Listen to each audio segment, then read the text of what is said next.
Hello दोस्तों, आज पढ़ेंगे क्लास 9th कार्यपत्रक 45। कार्यपत्रक 45 में देखना है कि जो निम्न में से समान वस्तु को मिलाना है। जो वस्तुएं आपके सामने दिखाई दे रही है उन सभी वस्तुओं को समान रूप से मिलाना है। जैसा कि ये एक सिंबल दिखाई दे रहा है, भारत की नक्शा है जिसमें चरखा और गांधी जी दिखाई दे रहा है। तो इसको मिलाना है, इससे चरखा गांधी से मिलाना है। इसके बाद में है बिस्कुट। बिस्कुट दिखाई दे रहा है, एक ऊपर और एक साव नीचे, ये बिस्कुट मिल गया। इसके बाद में दिखाई दे रहा है 2 रुपये का सिक्का। ये 2 रुपये के सिक्के को मिलाना है इससे। 2 रुपये के सिक्के के बाद में दिखाई दे रहा है 5 रुपये का सिक्का। तो 5 रुपये के सिक्के के बाद में 5 रुपये का सिक्का। जो गणित बुक दिखाई दे रही है वो गणित बुक दिखाई दे रही है इधर, तो गणित बुक मिल गई। इसके बाद में एक दिखाई दे रहा है 1 रुपये का सिक्का, वो 1 रुपये का सिक्का यहाँ पर मिल गया। इसी प्रकार से अब क्या बचा, अब सिर्फ ब्लेड बची है। तो ब्लेड यहाँ है तो इसका यहाँ से मिल गए सभी। तो इसी प्रकार से इन सभी का मिलान करना है। मिलान करने के बाद में देखेंगे, मिलान करने के बाद में क्वेश्चन नंबर चलते हैं 2 की तरफ। क्वेश्चन नंबर 2 है कि आप आपस में एक जैसी दिखने वाली वस्तुओं की सूची बनाइए। उनको एक दूसरे के ऊपर रखकर देखो कि कौन सी वस्तु एक दूसरे को ढक लेती है। तो एक वस्तु का लेनी है और दूसरी वस्तु का नाम लिखना है। तो ऐसा कि मान लेते हैं एक वस्तु का नाम पेंसिल मान लो, पेंसिल। ये पेंसिल मान लो। दूसरी वस्तु ये पेन। अब क्या ढक रही है, तो भाई हाँ ढक रही है। फिर सर्वांगसम या असर्वांगसम।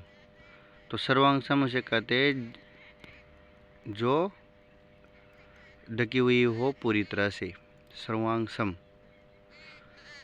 तो ये सर्वांगसम है। तो इसी प्रकार से आपको अनेक प्रकार की अलग अलग वस्तुएं रखकर इनको आगे बढ़ाते हुए करना है। अब आप आगे देखो, आगे क्या निम्न आकृतियां सर्वांगसम हैं, हाँ या नहीं में उत्तर दीजिए।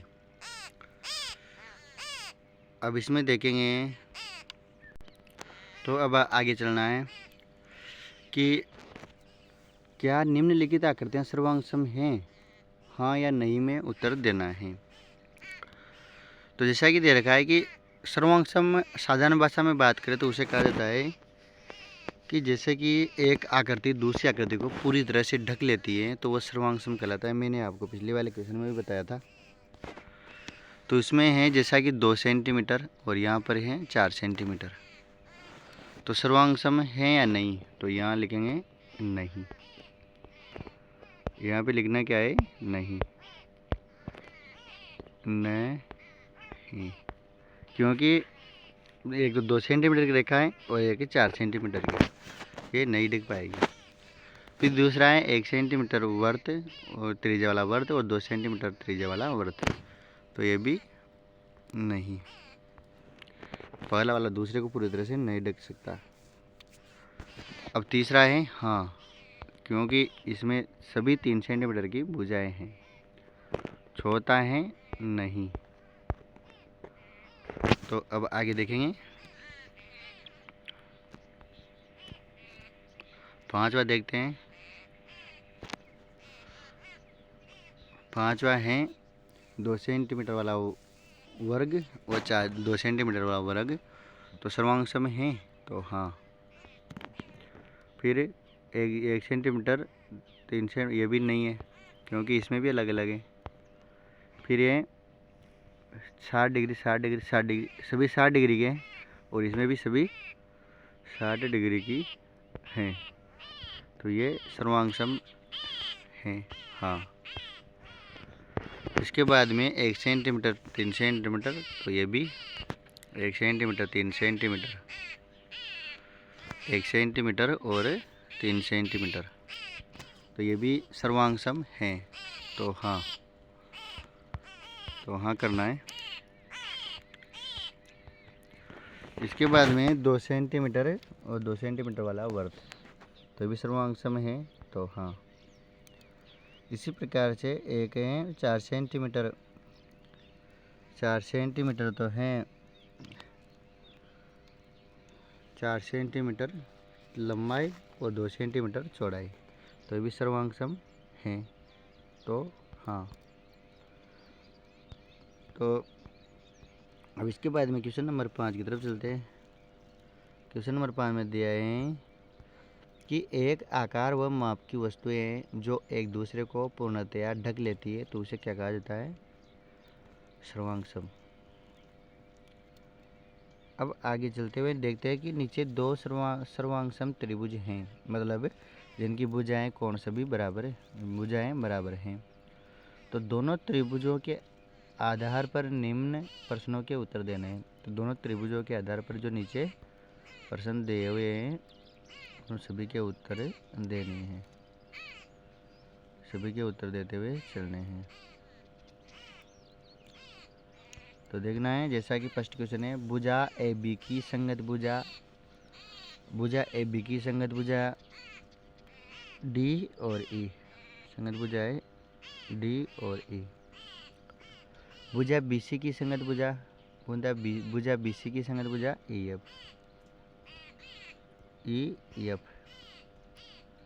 भुजा सी ए की संगत भुजा सी ए की संगत भुजा है डी और एफ।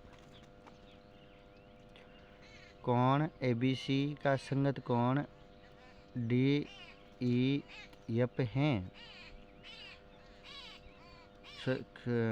कोण ए बी सी का संगत कोण डी ई एफ है। हाँ सही है। त्रिभुज क्या? कोण ए सी बी का संगत कोण ए सी बी का संगत कोण क्या होगा? D F E.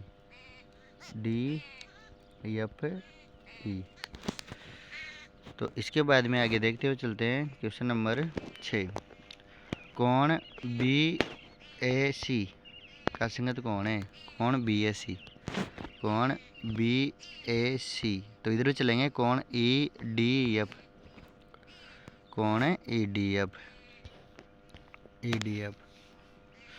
कोण ई डी एफ।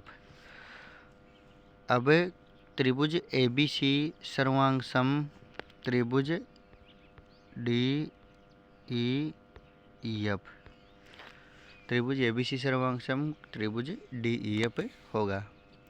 तो यदि आपको कार्यपत्रक अच्छा लगा हो तो लाइक करें, शेयर करें, वीडियो को अंत तक देखें। Thank you.